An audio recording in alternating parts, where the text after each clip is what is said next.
মাছের ঝাল ঝাল রেসিপি বানানোর জন্য এখানে আমি 1 কেজি লোটে মাছ নিয়েছিলাম আর পরিমাণ মতন পেঁয়াজ, টমেটো, আদা রসুনের পেস্ট করে নিয়েছিলাম। এখানে পেঁয়াজটাকে আমি মোটা মোটা রেখেছি, কেননা আমি ঝুরি করব এখানে লোটে মাছে।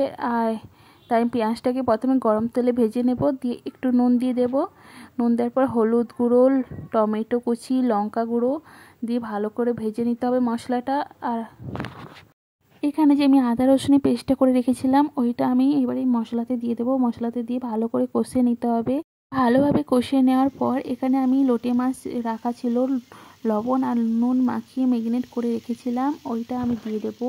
এবারে দিয়ে মশলাটাকে ভালোভাবে মাখিয়ে নিতে হবে। এটাকে মশলার সঙ্গে ভালোভাবে কষাতে হবে। কষাতে কষাতে দেখবেন জল বেরিয়ে আসছে। আর এখানে আমি কোনো এক্সট্রা জল দেইনি, তাই আপনারাও দেবেন না। এখানে মাছটা আমি ঝুরি করব, তাই মাছটাকে অনেকক্ষণ নাড়তে থাকতে হবে যেন না পেছনে না লেগে যায়। তাই এখানে গরম মশলা আমি একটু দিয়ে দেবো, আর নামানোর সময় একটু ধনে পাতা দিয়ে দেবো, যাতে মাছটা খেতে আরও সুস্বাদু লাগে। এটা গরম ভাতের সঙ্গে খুব দারুণ লাগে।